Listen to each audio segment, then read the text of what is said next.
Dear friends, Zoom's heating effect of current का lecture 2 हम लोग डिस्कस कर रहे हैं।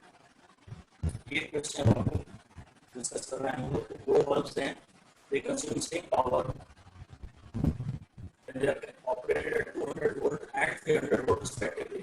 आपकी करंट के रेटेड वोल्टेज सेम नहीं है और हम इनको सीरीज में जोड़ देना है तो उसका डीसी सोर्स ऑफ 400 वोल्ट, तो आपको इनके वोल्टेजेस का रेशियो और इनके पावर्स का रेशियो निकालना है।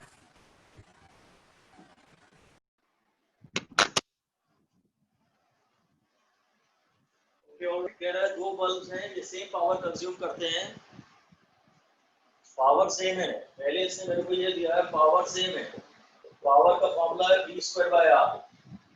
पावर अगर सेम है तो मैं R खोल सकता हूँ प्रोपोर्शनल टू 1/V², तो R1/R2 तो V2²/V1² और V2 यानी 300 का स्क्वायर अपॉन 200 का स्क्वायर, so this is 9/4।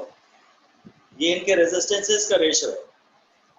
और जब आप इन्हें जोड़ देंगे सीरीज में, जब इन्हें सीरीज में जोड़ देंगे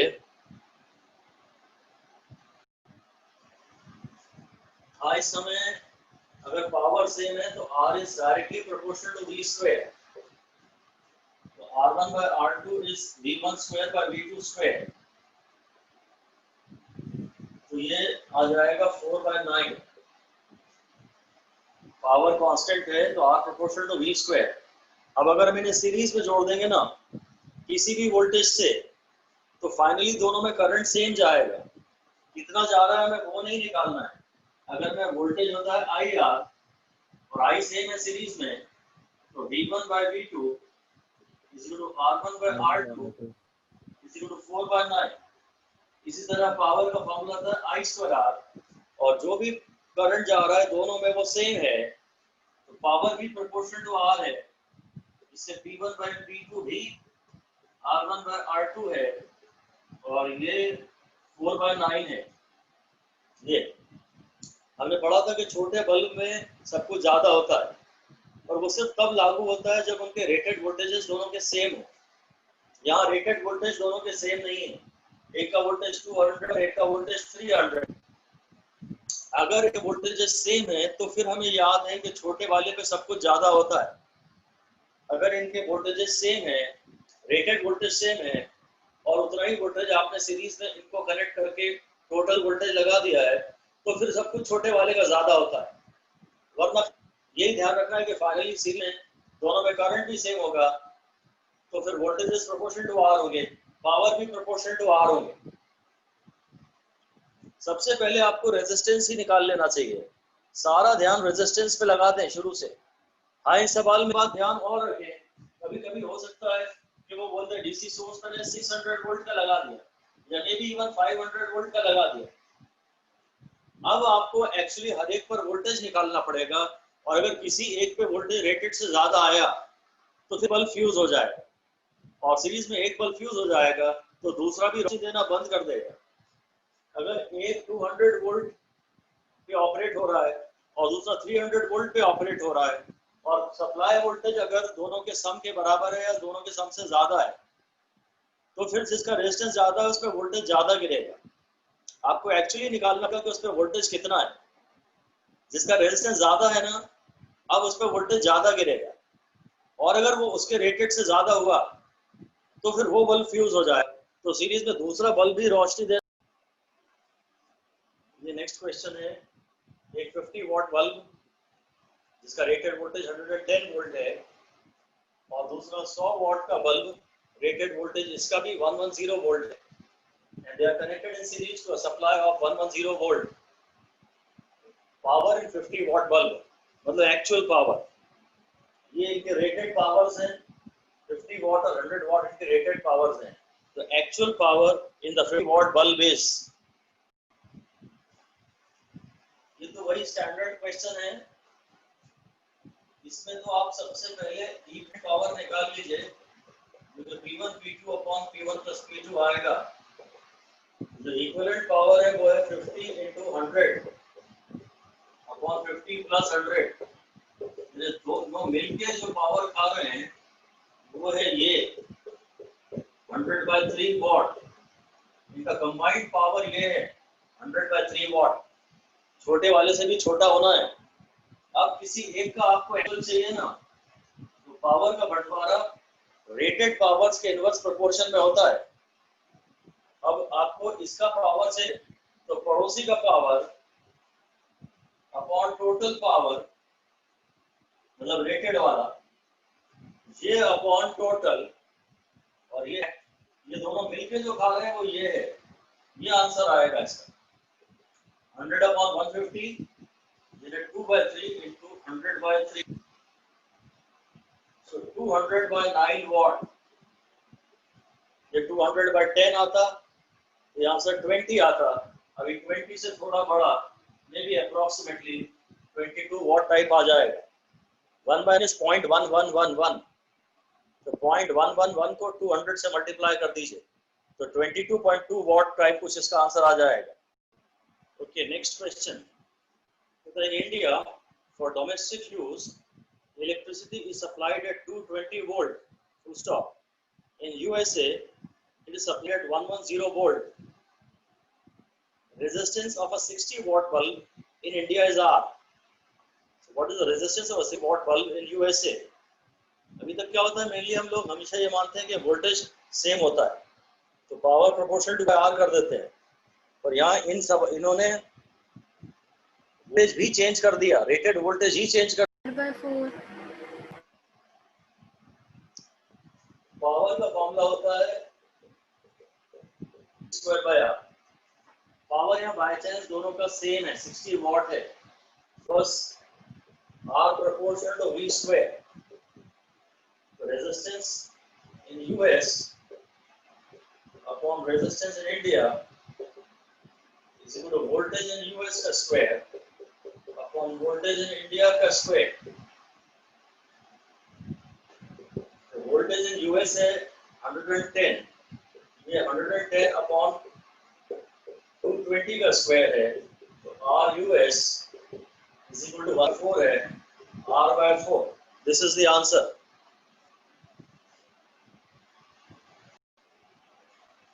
The electric bulbs of same power but different marked voltages, marked voltage मतलब rated voltages, are connected in series. Brightness of the bulb is proportional to power. Brightness मतलब actual power consume पर depend करता है brightness, जिसपे actual power consume ज्यादा हो रहा है, जिसमें करंट ज्यादा जा रहा है या जिसमें से वोल्टेज ज्यादा गिर रहा है, बेसिकली जिसका एक्चुअल पावर ज्यादा है उसकी ब्राइटनेस ज्यादा। चलिए ठीक है, सॉल्यूशन की बात कर रहा हूं मैं इसकी, फिर से वही बात है,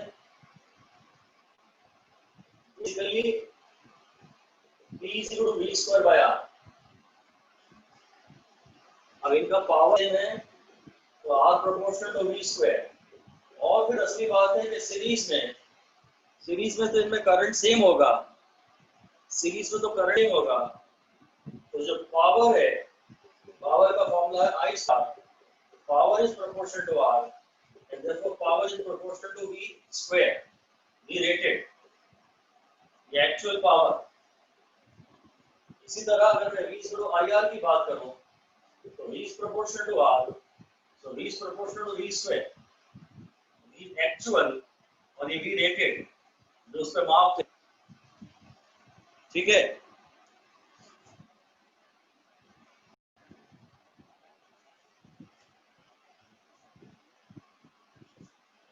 बेसिकली रेजिस्टेंस पे सब डिपेंड करता है, जिसका रेजिस्टेंस ज्यादा सीरीज में तो उसका वोल्टेज भी ज्यादा, जिसका रेजिस्टेंस ज्यादा सीरीज में तो उसका वोल्टेज भी ज्यादा। और डायग्राम दिखाया है नेक्स्ट में, कह रहा है हर बल्ब का रेजिस्टेंस 50 ओम है और हर एक का जो रेटेड पावर है, जो मार्क पावर है वो 200 वॉट है, शायद मतलब आइडेंटिकल है, ये आइडेंटिकल है। तो सप्लाई वोल्टेज है इस समय जो सप्लाई वोल्टेज है वो कितना है,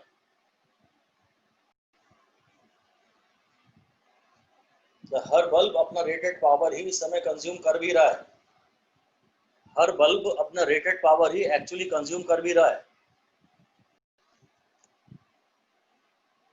हर बल्ब पे जो एक्चुअल पावर है वो उसके रेटेड पावर के बराबर है, ऐसा भी सवाल ने दिया।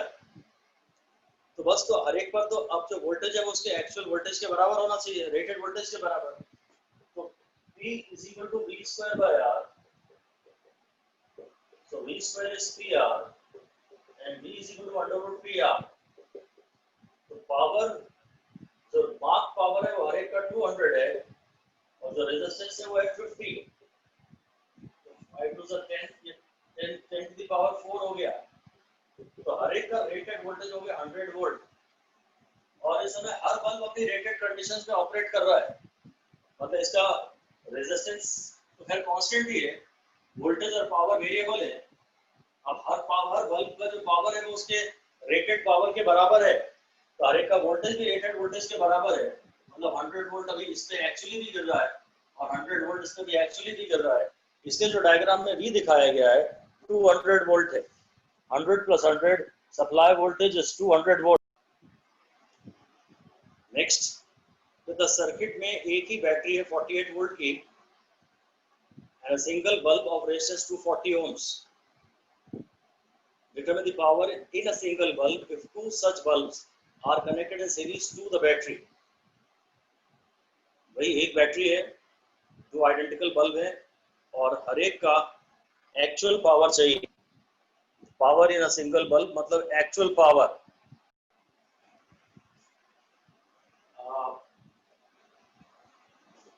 ये सिचुएशन है, दो आइडेंटिकल बल्ब अगर है मतलब दो आइडेंटिकल रेजिस्टेंस है तो उन पे वोल्टेज तो आधा आधा गिरेगा, तो 24 वोल्ट गिरेगा। अभी हर एक का पावर चाहिए, तो पावर है जो भी उसका V स्क्वायर बाय R है, वोल्टेज है 24 into 24 और हर एक का रेजिस्टेंस है 240, तो बस 24 बाय 10 आ गया जो कि आ गया 2.4 वॉट।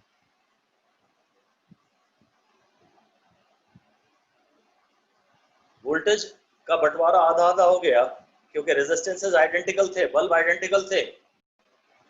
नेक्स्ट, ये दो बल्ब है, पावर दोनों का रेटेड पावर सेम है पर रेटेड वोल्टेज अलग अलग है। 250 से जोड़े हैं तो एक्चुअल वोल्टेज V2 के अक्रॉस इस समय कितना है?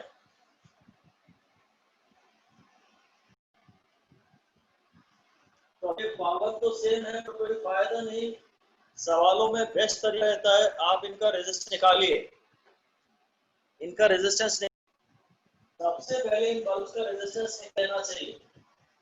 जो इसका आर है ना पहला वो है V स्क्वायर बाय P, तो 250 into 250 अपॉन पावर और पावर है 100 वॉट। तो जो R1 है वो हो गया 625 ओम, R1 625 ओम। अब R2 देखता हूँ, वो V स्क्वायर बाय P तो है 200 into 100 upon 100 V square by P, तो ये R हो गया 400 ओम। अब आपको अपने सर्किट को यूं देखना चाहिए कि बेसिकली ये एक 625 ओम है और ये एक 400 ओम है और बस ये 250 की सप्लाई है। और तो वोल्टेज का बंटवारा रेजिस्टेंस डायरेक्ट प्रोपोर्शन में होता है, V सीरीज में जिसका रेजिस्टेंस ज्यादा है उस पर वोल्टेज ज्यादा मिलता है। सो अगर कोई इसका वोल्टेज चाहिए V400 तो इसी का resistance upon total resistance, total resistance is 1025 into 250। ये है वोल्टेज का बंटवारा रेजिस्टेंस के डायरेक्ट प्रोपोर्शन में है। इसको मैं एप्रोक्सीमेटली 1000 मान ले रहा हूँ, इसको 400 into 250 अपॉन एप्रोक्सीमेटली 1000 मान ले रहा हूँ, तो ये कैंसिल हो गए, तो आंसर आ रहा है 100। और मैंने 1025 को 1000 माना था, एक्चुअली मुझे बड़े फिगर से डिवाइड करना था, तो आंसर इससे थोड़ा सा कम है। मैंने थोड़े छोटे फिगर से डिवाइड है, थोड़े बड़े से डिवाइड करूंगा तो आंसर थोड़ा सा छोटा आएगा, स्लाइट लेस देन 100 वोल्ट। ठीक है, वो ऑप्शन होंगे तो आप समझ जाएंगे। ऐसे ही वो 3 बल्ब भी सीरीज में रखते हैं, 4 बल्ब भी सीरीज में रखते हैं। सबसे पहले उनकी रेजिस्टेंस कैलकुलेट करना। भैया एक ऐसा सर्किट इमेजिन कर लेना, एक सप्लाई और इनका रेजिस्टेंस।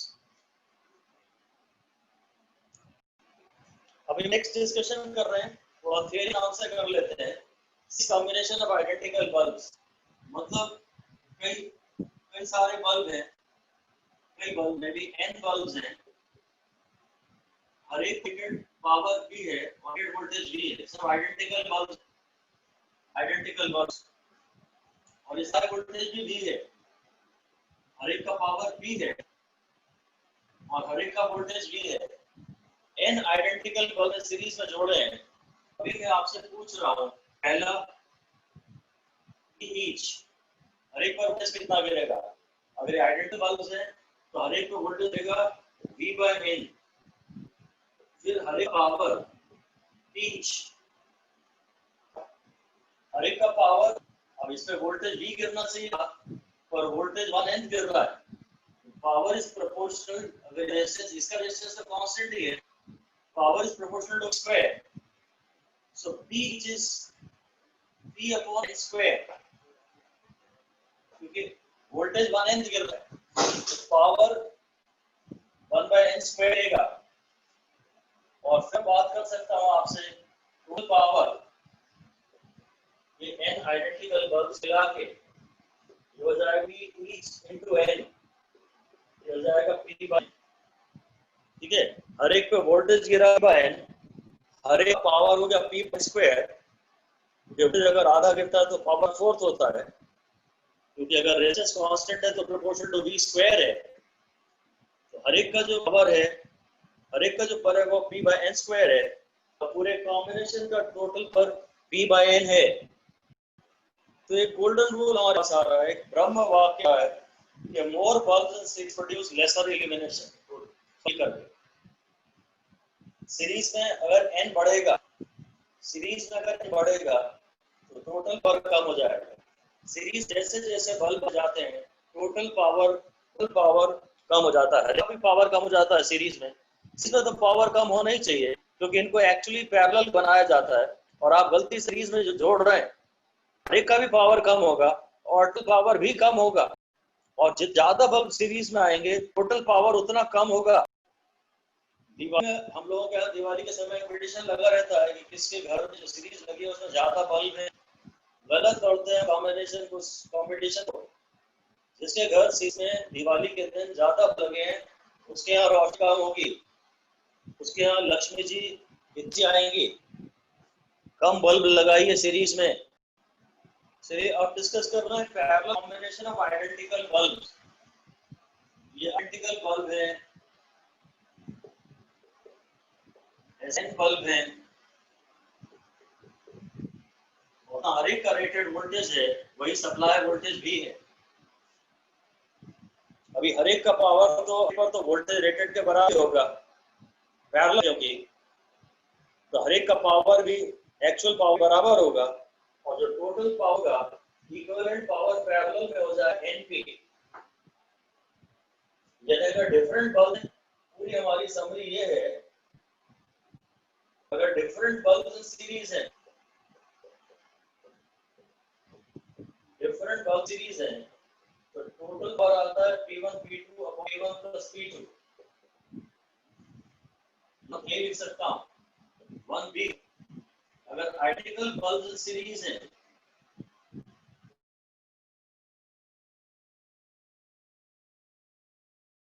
सीरीज इक्विवेलेंट आता है P/n,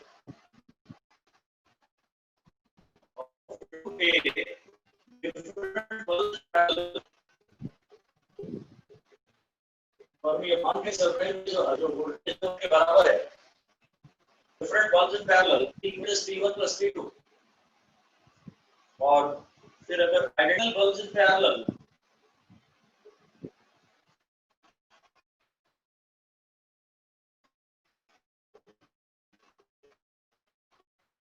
आइडेंटिकल बल्ब तो P इक्वल टू NP। अगर यही बल्ब होते, ये P1 V का होता और ये 2 V का होता, और ये आइडेंटिकल होते, तो हर एक वोल्टेज अभी रेटेड के बराबर था पैरेलल में, तो हर एक एक्चुअल पावर उसके रेटेड पावर बराबर होता। Total power is the sum actual powers which is the P1 plus P2। अगर सीरीज में आइडेंटिकल है तो P/n, पैरेलल में आइडेंटिकल बल्ब्स हैं तो NP। सीरीज में दो डिफरेंट बल्ब्स हैं, तो कंबाइंड पावर ये P1 P1 plus P2, parallel में P1 प्लस P2। जो रेजिस्टेंस के फॉर्मूले थे उनके उल्टे फॉर्मूले पावर के हैं, और ये फॉर्मूले ज्यादा यूज है नहीं, तो ये तब लगाए जा सकते हैं जब हर एक का वोल्टेज रेटेड हर एक का उतना ही है जितना साई का है। और यही बात सीरीज भी है, इसके लिए भी यही बात है। P1 कामा V का और P कामा V का बल्ब V सप्लाई जोड़ दिया जाए तब कंबाइंड पर ये आता है। वोल्टेज बड़ी गहरी शर्त है तब ये फिर लगाए जाते हैं, इसलिए फॉर्मूले आप ज्यादा यूज ना करो तो अच्छा है। Next, the three identical bulbs in series identical है, सीरीज में है, together comes 90 watt together. Under identical situations, what will be the combined power if these three were connected in parallel? Identical situation मतलब शायद जो total supply voltage वो दोनों बार same है। Question ये कह रहा है together comes 90 watt power, तो सीरीज में जो P इक्विवेलेंट होता है ना वो P each by N होता है। तो जो P each है एक्चुअली जो P each है वो है 90 into V है, हर एक का एक्चुअल पावर 70 वॉट है। तो आप इन्हें पैरेलल में जोड़ दोगे तो पैरेलल में टोटल पावर NP हो जाती है, तो 3 into 70 हो जाएगा, तो 810 वॉट हो जाएगा। इसके कुछ फॉर्मूले होते हैं कि P parallel is equal to N square into P series, पर मतलब नहीं है, बेसिक से ही करें, इस टाइप के फ्लो का कोई मतलब नहीं। यहाँ मैं 3n नंबर ऑफ बल्ब्स है तो 9 से मल्टीप्लाई कर देता तो आंसर आ जाता, तो बेसिक से ही करिए, that always safer. Diwali NB advice Sunit है, कंपटीशन चल रहा है, कोल्ड वॉर चल रहा है पड़ोसियों के बीच में, किसी ने 1000 बल्ब सीरीज लगा दी, 1000 बल्ब की लड़ नहीं लगा दी, 1000 बल्ब की सीरीज लगा दी, और अब एक बल्ब फ्यूज हो गया, इल्यूमिनेशन पे क्या फर्क पड़ेगा? हाँ एक्चुअली अगर एक बल्ब फ्यूज गया ना सीरीज में, अगर एक बल्ब फ्यूज गया तो पूरी लड़ बेकार हुई, तो सब बेकार हो जाए। ये कहना गलत है कि ऑल बिट गेट फ्यूज, एक ही बल्ब फ्यूज है उसका फिलामेंट मेल्ट गया है, सीरीज में फिर पूरे सर्किट करंट नहीं जा रहा, इल्यूमिनेशन जीरो हो गया है, और हम ये नहीं कह सकते कि सब बल्ब फ्यूज हो गए। तो इलेक्ट्रिशियन आएगा प्लायर से वो फ्यूज बल्ब को निकाल देगा और फिर दोनों वायर्स को ट्विस्ट कर देगा तो पूरी सीरीज चल जाएगी। आप नहीं कह सकते कि सारे बल्ब फ्यूज हो गए, एक ही बल्ब फ्यूज हुआ है तो बाकी बल्ब ने रोशनी देना खत्म दी, इल्यूमिनेशन जीरो। हम कह रहे हैं 99 को हम वापस सीरीज में जोड़ दिया और 1000 बल्ब के कंपैरिजन में अब इल्यूमिनेशन क्या है, घट गया है कि बढ़ गया है? बस तो सीरीज में जो इक्विवेलेंट पावर होता है वो हर एक का जो पावर होता है बाय n होता है। More bulbs in series will produce less illumination. Less bulbs in series will produce more illumination. तो फिर क्योंकि एक्चुअली हर एक के पास वोल्टेज ज्यादा आ जाता है ना, वोल्टेज का 12 हो रहा है, हर एक पे वोल्टेज ज्यादा आ रहा है, सीरीज में जितने कम बल्ब हो उतनी टोटल रोशनी ज्यादा की। Here a fan is working at full speed.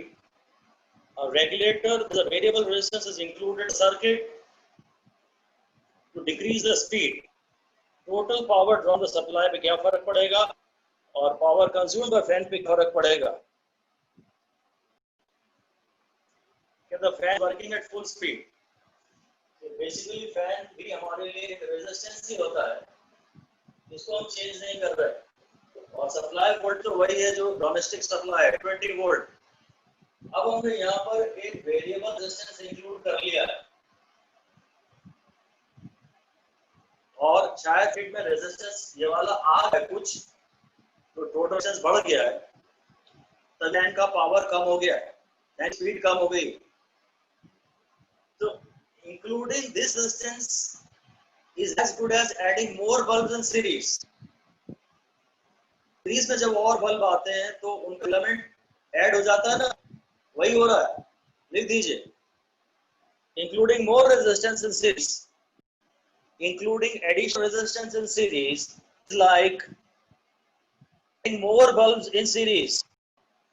और बस फिर तो क्या है, फिर तो जो टोटल पावर चल रहा है वहां से वो भी अब पहले की तुलना में कम हो गया। जो कंबाइंड पावर होता है, जब और बल्ब आ गए सीरीज में, बल्ब के अंदर भी तो फिलामेंट्स होते हैं, तो जब ये सीरीज में आते हैं तो फिलामेंट इनके सीरीज होते जाते हैं ना। जब बल्ब सीरीज में आते हैं उनका फिलामेंट और इंक्लूड होते जाते हैं। तो आप रेजिस्टेंस अगर सीरीज में बढ़ रहा है तो आप उसे कंपेयर कर सकते हैं, बोल सकते हैं कि it is like adding bulbs in series. Basic वहां से जाए तो ठीक है, टोटल रेट बढ़ गया तो टोटल अब वोल्टेज पूरा अकेला इसमें गिर रहा था, अब कुछ यहाँ का वोल्टेज और कुछ यहाँ वोल्टेज गिरा, तो डेफिनेटली फैन जो गिरने वाला वोल्टेज है वो कम गया, तो इसका पावर कम हो गया। या वोल्टेज करंट से करें, आई स्टार से करें, तो पूरे सर्किट में अब करंट कम चल रहा है, तो इसका आई स्क्वायर कम हो गया है। खाली इसका देखना है फैन का पावर देखना है। तो या तो फैन का वोल्टेज देखो और V स्क्वायर बाय R लगाओ, या फिर पूरे सर्किट का आई देखो और इसका आई स्क्वायर R लगाओ। अब दोनों पावर कम हो गए, बैटरी से चलने वाला पावर भी कम हो गया है, और फिर अब जितना भी पावर चल रहा है उसमें से कुछ यहाँ बढ़ रहा है और कुछ यहाँ रहा है। जितना भी पावर चल रहा है उसमें से कुछ जा रहा है कुछ यहाँ जा रहा है, तो इसकी पावर कम हो गया है, का पावर भी कम हो गया है और टोटल पावर भी कम हो गया है, क्योंकि अब जितना भी पावर था उसको दो हिस्सों में उसका बंटवारा हो रहा है। इसी बात में आपको ये बताना है कि अब फैन की एफिशिएंसी पहले की तुलना में ज्यादा हो गई कि कम है। फैन की एफिशिएंसी, रेगुलेटर शायद ऐसा कुछ रहता है, फैन का रेगुलेटर जो पुराना रेगुलेटर था, इलेक्ट्रिक रेगुलेटर आते हैं अब तो, खैर उन्हें भी आप फिट तो करना ही पड़ता है।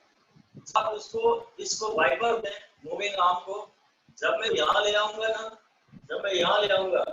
तो सर्किट में इतना रेजिस्टेंस इंक्लूड हो जाए, जब मैं इसे यहाँ ले आऊंगा तो सर्किट में बस इतना रेजिस्टेंस इंक्लूड होगा, और मैं यहाँ ले आऊंगा तो रेजिस्टेंस जो है फैन फुल स्पीड पे चल रहा है।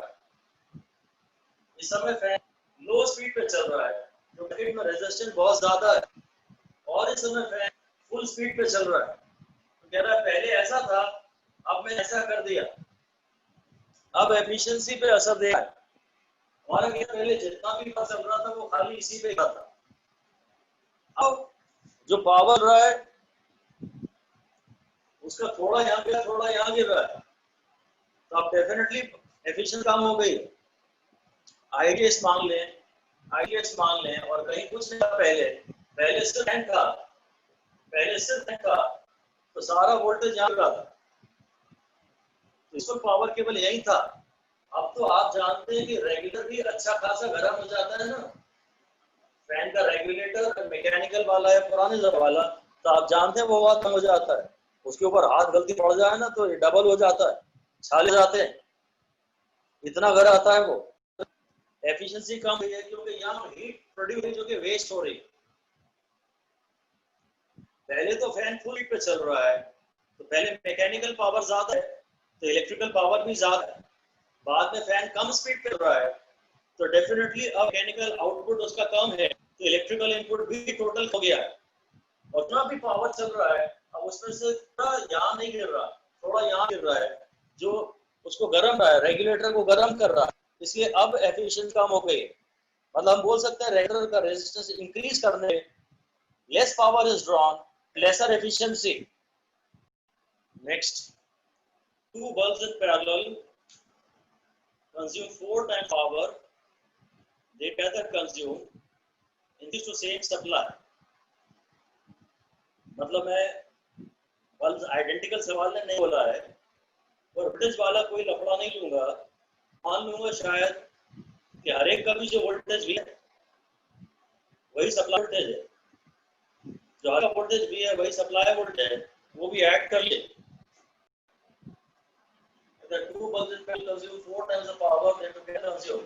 अब हम वो सीरीज पैरेलल फॉर्मूले शायद ले सकते हैं, क्योंकि शर्त है कि जिनका रेटेड वोल्टेज है वो सेम है और वही सप्लाई वोल्टेज के बराबर है। ऐसे केस में अपने पैरेलल फॉर्मूले ले सकते हैं। मुझे उसने P parallel is equal to 4P series. So P parallel P1 plus P2 is 4, and P series is equal to P2 upon P1 plus P2. So P1 plus P2 whole square is equal to 4P1 P2. इसका मतलब P1 plus P2 का whole square minus 4P1 P2 is equal to 0. इसका मतलब P1 minus P2 का whole square is 0. है ना, ये 2P1 P1 P2 हो जाएगा, ये माइनस के अंदर माइनस 2P2 बच जाएगा. इसका मतलब है प्लस 2P2. तो P1 by P is equal to 1 by 1. Power से मतलब इनके आइडेंटिकल है, पावर से आइडेंटिकल है.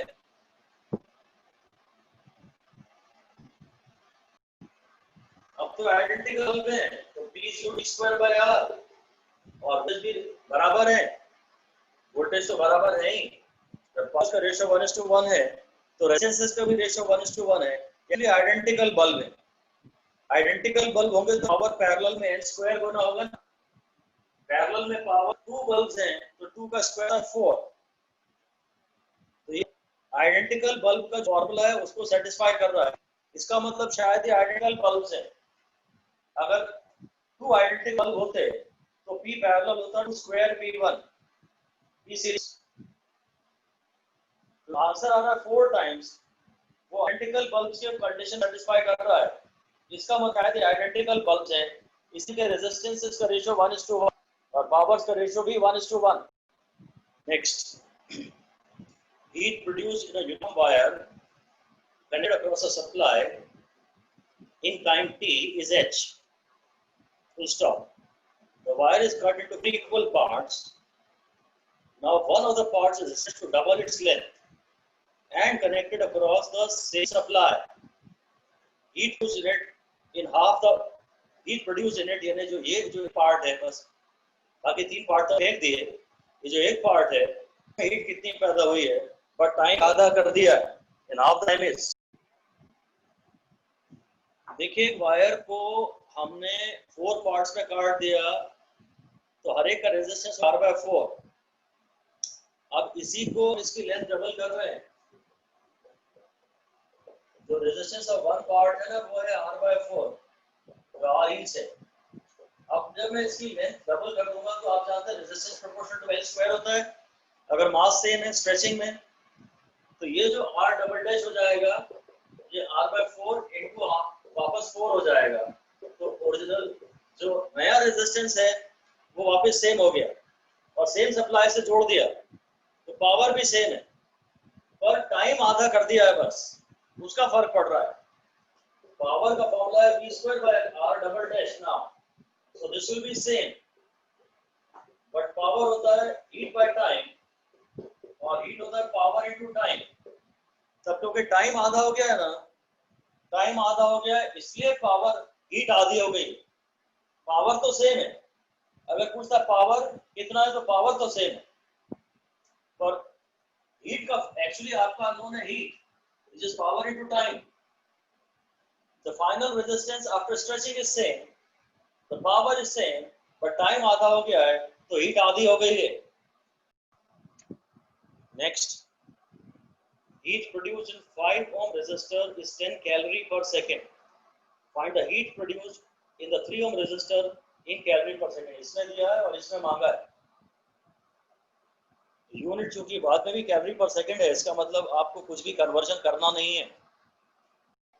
ये देखिए अब क्या है कि ये दोनों पैरेलल में है और इसका रेजिस्टेंस अगर 5 ओम है और पूरी ब्रांच का 10 ओम है तो करंट इसमें अगर आई है तो इसमें आधा जा रहा है I/2. खाली इनकी बात नहीं करनी, इस पूरी ब्रांच की बात करनी है. इसमें जो हीट पैदा हो रही थी वो थी I² into 5 और वो था सम कांस्टेंट इनटू 10 कैलोरी पर सेकंड था. बेसिकली ये तो जूल में आएगा, वॉट में आएगा और कोई कन्वर्जन फैक्टर लग रहा होगा शायद. और बाद में इसमें करंट I/2 जाएगा और I² R. अब ये वाला R लेना है, I तो पूरी ब्रांच का लेना है, R ये वाला लेना है. ये भी वही कन्वर्जन फैक्टर इनटू H आएगा. अब मैं इन्हें डिवाइड कर देता हूँ तो H का आंसर निकल आएगा. इसका पावर है इसका I² R और इसका पावर है इसका I² R. और जब दोनों ही कैलोरी पर सेकंड में है, जब जो दिया है वो कैलोरी पर सेकंड में है और अननोन भी कैलोरी पर सेकंड में है, तो हमें कोई कन्वर्जन नहीं करना। नेक्स्ट, इस सर्किट में कह रहा है ये 6 ओम है, ये 3 ओम है और ये 2 ओम है और इनके पावर्स का रेशियो आपको बताना है। आप कोई सीरीज पैरेलल कॉम्बिनेशन का तो कोई फॉर्मूला लगा नहीं सकते, कोई फॉर्मूला मत लगाइए, बेसिक्स पे जाइए। हम लोग क्या करते हैं, इसका करंट आई मान लेते हैं, तो यहाँ भी करंट आई है और अब यहाँ देख लेते हैं यहाँ कितना जा रहा है और यहाँ कितना जा रहा है। आपको पावर चाहिए तो हर एक का करंट चाहिए। अब यदि ये जो करंट है ना, तो पैरेलल में है ये दोनों, आई आर पैरेलल भी सेम होता है, तो आई प्रोपोर्शनल टू 1/r। यदि आपको इसका करंट चाहिए ना, तो यहाँ मैं लिख देता हूँ पड़ोसी का resistance upon total resistance into total current. ये आई डैश यहाँ का हो गया, इसका जो करंट हो गया ना हो गया 3/9 यानी I/3, तो जरूर इसका करंट हो गया 2I/3। इनका रेशियो 2:1 है, टोटल ये 3 है, ये टोटल 3 पार्ट में करंट बटेगा और 1/3 यहाँ जाएगा और 2/3 यहाँ जाएगा। अब इसका जो पावर है, जो पावर मुझे मांगा है वो है I²R, सो 1/3² into 6 is 2। इसका पावर है 2/3² into 3 is 2। इसका पावर मतलब I² मैंने हर जगह से हटा दिया, I² तो यहाँ 1 है, I²R मैं I²R ले रहा हूँ, ये सीधे 2 हो गया, I 1 है, ये आंसर है। तो ये 6/3 into 3 इसको 4/3 मतलब 2/3 into 2/3 is to 2।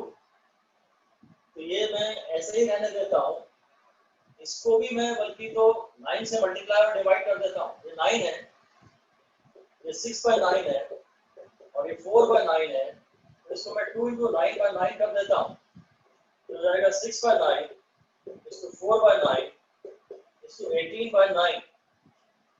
अब इसका आंसर हो गया 6:4:18। रेशियो चाहिए ना क्योंकि, और फिर मैं 2 से डिवाइड कर सकता हूं इनको, सो 3:2:9 इसका शायद सही आंसर है। ये हो गया 1/3 into 1/3 into 6, ये हो गया 2/3 into 2/3 into 3 और ये हो गया खाली 2।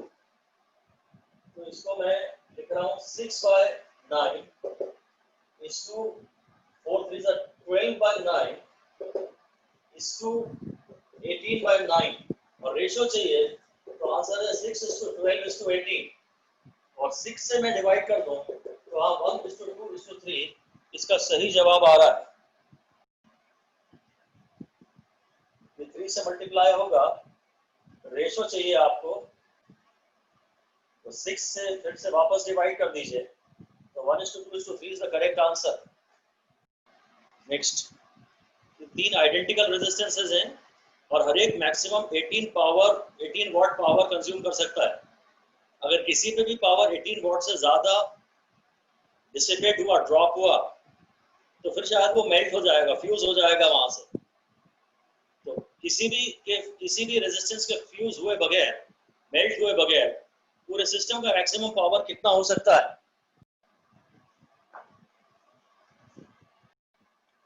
क्या इनमें आपको कभी सीरीज पैरेलल कॉम्बिनेशन के फॉर्मूले नहीं लगाने हैं, क्योंकि हर एक पर इस समय वोल्टेज शायद उतना गिर ही नहीं सकता जितना हर एक का रेटेड वोल्टेज है।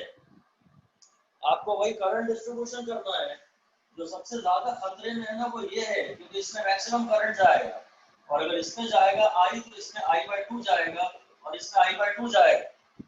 जब इसमें I जा रहा है ना तो इसका I²R 18 है, तो इन लोगों का जो पावर है ना, जो I/2² into R है वो फिर 18/4 है। ये इसका पावर है, ये इसका पावर है और ये इसका पावर है, एक्चुअल पावर। अगर ये 18, इसमें मैक्सिमम करंट जा रहा है, सबसे ज्यादा खतरे में यही है।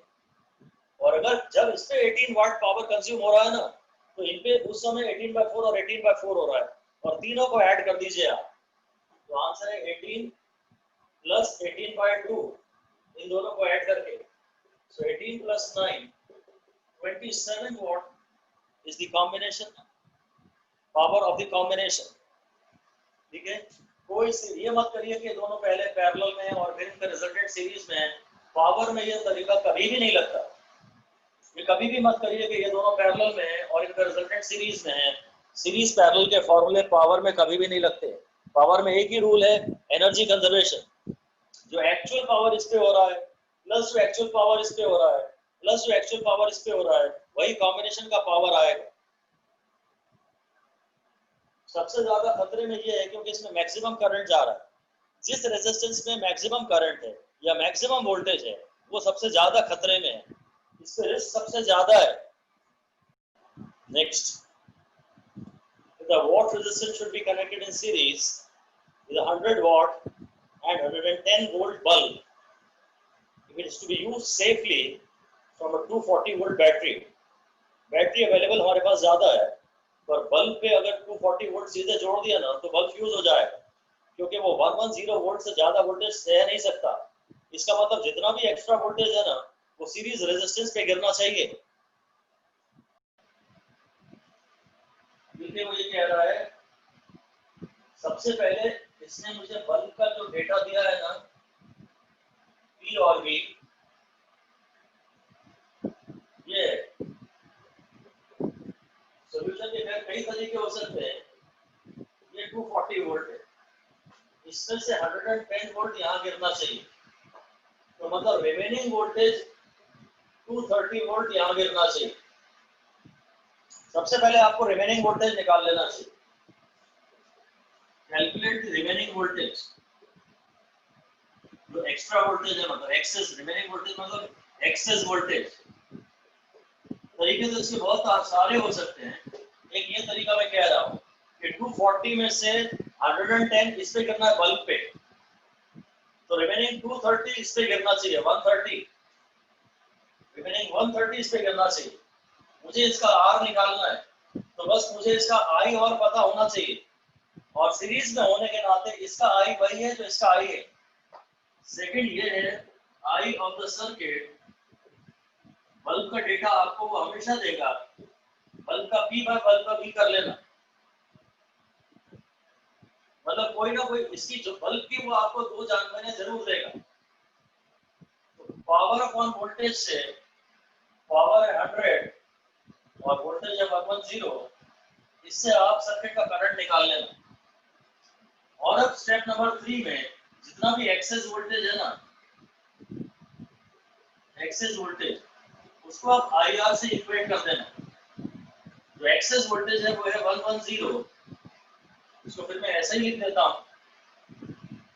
I है सर्किट का I, जो इसका करंट है वो इसका करंट है, ये 10/11 है, और ये R।